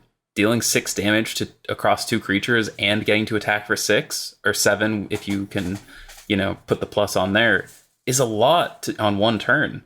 Being able to immediately get an extra cat off your chariot. And one of the things that has come up a lot when I've been seeing this deck is Fable of the Mirror Breaker. You want to talk about a combo. If you have Reflection of Kiki Jiki, whether, some decks were playing it earlier for yourself, or if you've Aggro Warred it, if you have a Stormseeker out, you have haste on that thing. All of a sudden, you're just stealing their reflection, copying your own thing, and they're even further behind. It's a deck of a lot of pieces that already existed, just put together in a way that's really good into the current metagame. And that's, sometimes the best kind of deck. Do you think that, I feel like a deck like this is like a Pioneer format enthusiast deck that's also trying to predict a metagame? And so I just don't know how many people are going to pivot to a deck like this, even though it just won the SCG in Philly. But do you think it's better than people realize it is? And it sort of doesn't look like it should be winning, but it does for very good reasons. 100%. You look at this pile of cards and it feels like it's nothing new, right? You're just a pile of Gruul aggro cards, and that deck has been beaten out of this format over and over again. We talked about Rakdos, we talked about Izzet Phoenix. Absolutely love to see a good Gruul aggro deck put in front of them. But then you start putting these vehicles in, you start putting lava coils in to deal with the opposing big green creatures, and all of a sudden it kind of shifts. And I think you're right. I think this is a deck that people who pay close attention to the format, who are entrenched in the content creators of Pioneer, know this deck. They've seen it. It's been a couple weeks since it broke out. But if you aren't one of those people, if you're someone who's just kind of casually plays Pioneer, maybe you queued for this RC off of Modern and you're kind of waiting to see what shakes out, I would put pretty low odds that you're ready and prepared for this deck to be a top contender, or a deck you can put together in a week. Yeah, I this is a deck that I'm interested in, and I looked at it and I have a lot of the cards, but it's man, do I want to buy $50 of Reckless Stormseekers? I'm not so sure. Because I was I should have one Pioneer, complete new updated Pioneer deck for this tournament. But yeah, I mean, I'm into it. If it does show up, I'm all for it. And so I'm hopeful to see some Gruul cards take some things down, even if it does involve 8 elves, which I think any Gruul deck should, if you can play it in Pioneer. Can we talk about my sleeper choice for the format and the deck that I'm why is no one playing this? And it's Lotus Field. You probably know what Lotus Field does. I barely do, but it involves, Lotus Field, copying it with Thespian Stage, casting a bunch of stuff and untapping your Lotus Fields. And then you get to do some wild stuff. You get to get Omniscience into play. You get to cast Emergent Ultimatum. You get to win through Approach of the Second Sun shenanigans. You get to tutor up stuff. It's there's a lot of bonkers stuff you can do when you have essentially unlimited various color pieces of mana. And Lotus Field has done this for a long time, but I think Lotus Field has gone from this needs a nerf or it needs a ban to effectively forgotten about in Pioneer. And then I look at like these stats and I'm like, why? Because like it has average to great matchups against much of the field, an overall win rate over 50%. It has strong matchups into Mono White and Rakdos and Izzet Phoenix and Abzan Greasefang and Banned Spirits. It's tough to really interact with this deck. And it has like sideboard alternate win cons. So Sky, why is this deck bad? Why should I not be playing this deck if I'm going to this tournament? So I agree that I think it is a little bit of a sleeper that's been picking up percentages in the last couple weeks. And, I would say that I think the matchups across the board are generally pretty strong, especially for skilled players. It's a deck that has a high barrier to entry. You have to, learn the full combo, learn all the elements, and the combo is a little bit more difficult, especially in the face of things like Thalia, needing to know how to do your mana math and things like that. And it's not a deck people like to pick up right away. It's a deck that I think a lot of people take some time to warm up to as both a combo deck and an uninteractive one at that. But you're able to generally beat Rakdos. Like, you're very happy to sit across from Rakdos. You're generally able to destroy Izzet Phoenix. It's one of your best matchups. You're great into non-interactive decks. A deck like Greasefang has trouble racing you. Where you tend to struggle is you can find some issues against the Spirits decks that do show up from time to time. But again, with Izzet Phoenix and Rakdos being popular, those are on the downtrend. And Mono Green Devotion is actually kind of a scary matchup. I've played a lot of both of these decks. For a while, when Boseiju was printed, it felt like, okay, Karn is going to go get Damping Sphere, I win the game. And then they Sylvan Scrying for Boseiju, kill your Damping Sphere, and then the game's back on.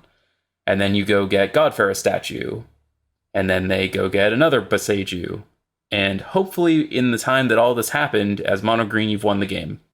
The way it's shaken out is that Lotus Field, very skilled pilots are able to generally beat up the Karn targets that you get.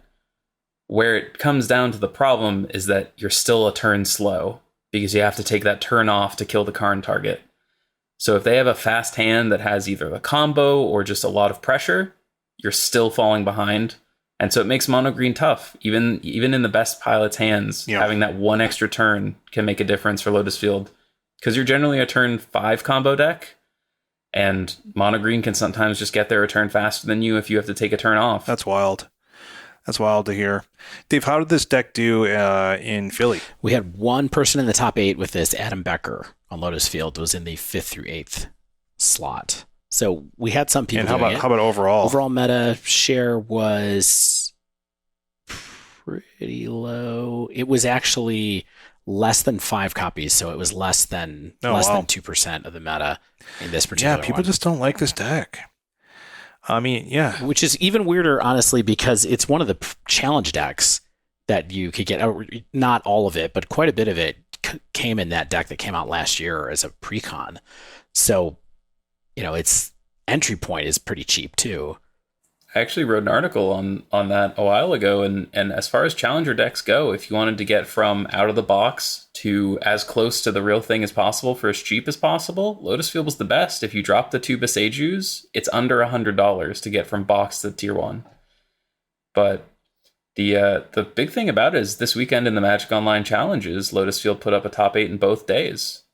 It has been creeping its way up. I think it is heavily underplayed because people don't like the deck. They don't want to learn the deck. And when it's bad in the metagame, it's nearly unplayable. So it's a deck a lot of people shy away from. The opposite of Rakdos. Rakdos is always playable. Sometimes great, sometimes okay. Lotus Field, sometimes amazing, sometimes unplayable. And the biggest thing to me is like when you play against the rogue aggro deck, the one that's, the mono reds of the world, suddenly you're in real tough territory. And we saw a Tarka Red, which is a deck that I don't think we're mentioning very much, but it showed up and put this deck in the dirt for a minute. And people sort of, as a Tarka Red got dropped for Gruul Vehicles, Gruul Vehicles is a step slower, a step bigger, able to fight on even footing with some of the other decks. it does mean Lotus Field has less predators in the metagame. Yep. Yeah, it's really interesting. We actually don't have any mono red, Tarka red or mono red on our list to talk about. They have not been performing well for what it's worth recently. I don't think that there's a lot of people who would be thinking about taking those in, but there's always people who want to play aggressive red decks. The tools in Pioneer are decent for aggressive red decks, led of course by Monastery Swiftspear and some other things like that. But yeah, it's interesting that when we were putting together this rundown for this show, we were kind of like didn't even cross our minds. Talk about another deck that I think. So we're kind of rounding the corner here. We got a couple of decks left to talk about. Azorius Control, Bant Spirits, and Raksack were 3 decks that we had on our list that are kind of old stalwarts of the format. Extremely different decks, of course. Where do you think Azorius Control is? We were talking earlier about how you don't want to go into week 1 of a meta with the control deck necessarily, even in a case where you have open deck lists, you might have some idea of what you're going for in game 1. What do we think about this deck right now? So Blue-White Control's been in a weird spot for a while now, where the last couple weeks it's been Dimir Control picking up more slots than Blue-White Control, thanks to some innovations from Gabriel Nassif and some of the other French pros who play a lot of Blue-Black Control online. But the biggest problem, just honestly, you have a bad matchup into Mono Green, you have a bad matchup into Rakdos, and you have a bad matchup into Mono White. And that's a lot of the metagame. You're really good into decks that want to attack those decks. Like, you're a great metagame choice if you think everyone's trying to level those 3 decks. But in Pioneer, that's just too much of the field to give up percentage against. You just can't go into a tournament down against the best 3 decks, or 3 of the best decks in the format. For what it's worth, those 3 decks that you mentioned at SCG were 42% of the meta. So that's a huge portion. How do you want to sit down across from somebody and 4 times out of 10 you just get to go home? That's not a winning strategy for most people. And it's a deck that has very little forgiveness and very little leeway already. Add that into having that many bad matchups, and Blue-White's been in an awkward spot for a little while in Pioneer, and unless those 3 decks suffer a little bit, it's not going to get much better. And the bolstering of Izzet Phoenix is a nicety, because you can at least compete on that axis, but it's just too much of the field for me if you're looking at 3 top decks.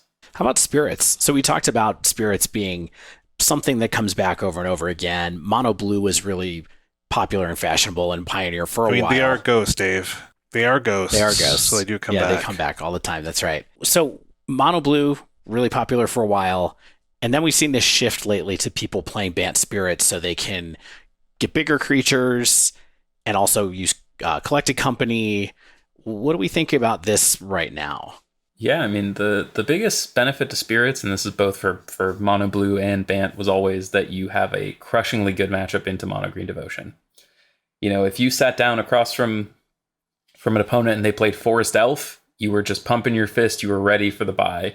This was your easy matchup, and that's still true. It still does a great job of beating up on Mono Green, even with some of the tools that it's adopted. But the problem is, and why Mono Blue Spirits fell off so much, is that with the rise of Rakdos and Izzet Phoenix, and specifically Rending Volley, there's a lot of ways to kill your spirits and break up your ability to fight on the board. Bant started seeing play because it had better game against that removal. But if you had to line up one deck you don't want to face when you're playing spirits, it's Izzet Phoenix. And we've talked about how that's on the rise. And unfortunately, all the spirits decks have a really, really hard time breaking through a Ledger Shredder. A 1/3 that gets bigger just outsizes your whole board. And if you're a tempo aggro deck and you can't get through their 2-drop, and they have better late game and better removal, it's hard selling me on why that deck would make it to the top tables. Yeah, I'm sad because I'm like you. I loved playing spirits for a while, but it is what it is. It's just not the right time for that. And similarly, I think that the last deck on that list, Rakdos Sac, you put in our notes kindly that you wouldn't be playing this deck if there was a lot of Mono Green Devotion around. I assume that's because you don't want to play against Karn with this because it turns off your artifacts. I'm sure there's some other reasons as well, but This is another deck that seems to be bubbling below the surface that was good 18 months ago, but now not particularly interesting or good. What are you grinding against with this deck? Do you know what I mean? Like, aggro is out of the format in a lot of ways, besides maybe flying aggro, and you're not going to stop that anyway. And so, like, back when I was really playing Arena and, like, I'm playing aggressive decks because that's what I like doing, it's like, oh my gosh, I do not want to go against a Rak or a Jun Sac because, like, they're just going to stop me and outgrind me incredibly. But, like, I just don't see where the angle is for this deck in the format as the way the format has shaped out. Like, I always think, like, I bought into a lot of the Jun Sac pieces because I was like, I think that this deck has legs. I think a lot of great players are really good with Sac decks. Like, you see someone like, Ever Aspiring Spike is just like, these are the kind of decks that he just lives for, like in Modern and things like that. But I just don't see where this has an opening in Pioneer right now. Yeah, I mean, the big thing it has going for it is that you are favored into Rakdos Midrange.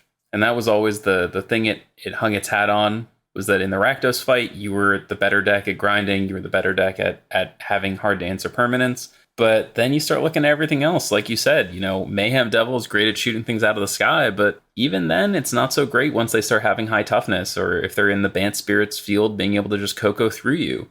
When you start looking at the mid-range decks, a lot of them are able to close faster than you can, so the grinding elements aren't that important. And your artifacts that are recursive, people are playing Abrades and other ways to answer you. And then you look at mono green. Like you said, Karn's a big hitter. They had to switch the entire deck from Oni Cult Anvil to now using more active treason effects to be able to even make that matchup remotely playable. It used to be just Karn was a hard lock. Now it's playable, but again, I was talking about how decks don't want to go late against Karn, because Storm the Festival, Karn, Kiora the combo, Rakdos Sacrifice can only go late. Unlike Rakdos Midrange, one of the ways that you're able to pivot to try and fight against a lot of decks like Mono Green is pivoting to aggro. Sacrifice doesn't have that option. You're 2-1 note, and there's enough ways to stop you that while this deck can always spike an event, especially if you find your way into more of the mid-range matchups, it's not very likely in a room full of things that are able to interact with you or mono green. All right, and there's a quick tour around Pioneer, quick as our episodes ever are. Any decks that you want to throw out there that we should be aware of before we hop off of this train? Shane, anything else that you want to put out here as we're looking at decks? Or I don't personally think so. Like, I'm kind of looking at it's amazing what happened to Red. Like, I feel like just a few months ago, like, we were seeing some of the best players in the room bringing Red for their team trios decks. And now Red is kind of nowhere. We know kind of like the fate of Heroic. I'm curious if that's like over, like maybe like that people are overcorrecting. I don't know. Like, I kind of always wonder, like, are people overcorrecting against what, like, the perceived meta, where it's like, hey, Rakdos beats Heroic, but, like, how much are we talking here? But I don't know. I'm more curious about hearing a little bit more from Sky as the expert in the room than me blabbering about like my guesses. Maybe Mono Black. Like, bring Mono Black back. Let's do it. Yeah, I mean, those are some fan favorites of mine with Heroic, but yeah, I think you're right that people overcorrect a lot. Once you hear Rakdos is a bad matchup, you say, okay, put it in the bin. But the other problem is that with Izzet Phoenix coming back, you now have 2 bad matchups. So it, again, like with Mono Green protecting Rakdos, adding Izzet Phoenix to the mix tends to push out a lot of the low-to-the-ground aggro decks. But the one I actually am really interested to see if we see any copies is Izzet Creativity. This has been seeing a lot of play online because it beats both Mono Green and Rakdos. Where you're basically dead in the water is against Control, because Dovin's Veto is just an absolute disaster for you. But like we said, if Azorius is looking real bad, that's a big part of your tough matchup out of the field. And then the other thing you struggle against is some of the aggro decks, but you're able to clean that up a little. And I've been interested in Portal to Phyrexia as a potential creativity target, where you can either play the combo with Worldspine Worm and Xenagos, or you play Portal to Phyrexia, wrath their board, and then take their creatures, and just leverage your non-creature answers as a way to end the game. So I think that's my last, like, it was a deck that served me quite well in testing a while ago, but it's a deck that has good legs against both Rakdos and Mono Green, and that's enough of a reason for me to pay attention to it. For sure. What do you think about the Grinning Ignis combo? We've heard, I think, some people on the Discord mentioning it. Is this a real thing, or is it kind of a meme? So it's top 8 at a couple of Magic Online challenges, and it's shown up here or there. I know it's also popular in Explorer as well on Arena, but the biggest problem with it right now is that dying to Pithing Needle out of Mono Green is a problem. And with a lot of Abrades floating around, the fact that it cleanly answers both Burgi and the Hazoret's Monument means that post-board against decks like Izzet Phoenix and Rakdos, they're going to have ways to stop you from comboing, and then you're just a kind of grind them out mid-range creature deck, and we all know how that goes against Rakdos and Izzet Phoenix. So I think it has the potential, especially to steal games. I would certainly not recommend bringing it to an open decklist tournament, but for your local events, it is a fun one that I have played a little bit and can definitely steal some games if people don't know what's going on. Awesome. Right on. All right, last question that I have. We talked about all these decks. We talked about some Brothers War stuff. What's one surprising thing about Brothers War that you think people will see at the RC that maybe isn't on the radar quite yet? So one of the first things I looked at, and maybe it's just the brewer in me, but I like to think when a new set drops, we all have that one card that sticks with us is like, I just want to make it work. The meld pair of Mishra and the Dragon Engine. I was looking at a while ago in Pioneer, there was these red-black aggro decks that were kind of built around, Bomat Courier, Blade of the Oni, things like that, in both mono black and black splash red. And I think that the Mishra and Dragon Engine pair both kind of look good enough on their own to be playable. But I think having that meld angle is something that as a top end in an aggro deck gives you a little bit more inevitability, because both the Urza and the Mishra Flipwalker are really good. They just have so much text. Cards, yeah. The Mishra's not even a planeswalker. It's just got like 12 modes that you can pick from on the back of it. Yeah. It's a choose your own adventure story. The adventure is your opponent loses. Hey, if you get to Yu-Gi-Oh something in our game, I think you deserve to win. Let's be honest. Exactly. So that when I was looking through Brothers War early on, that was my big fixation, was sort of a red-black aggro deck that pieced those two together. Certainly didn't come together in time for the RC, but I think there's something to be said about some of these unearthed cards and some of these prototype cards that may take a little tinkering with, and if someone has the ability to have that foresight, I wouldn't be shocked to see a good Blink prototype deck kicking around at the RC. Awesome. Yeah, so this has been ridiculously valuable for me because, all I can look at is some numbers and like my rudimentary amount of experience with Pioneer. So Sky, thanks so much for being on the pod and providing a lot of insight to us and our listeners and walking us through the format right before this first really big paper tournament, re-featuring Pioneer, bringing it back, I think, to the forefront of people's minds. So I'm really hyped for it. I'm hyped to be in Atlanta. Looking forward to seeing all you all out there in the Dive Down Nation. Looking forward to seeing you, Sky. If people want to find you on the internet, where can they find you? Twitter, Twitch, all that kind of stuff.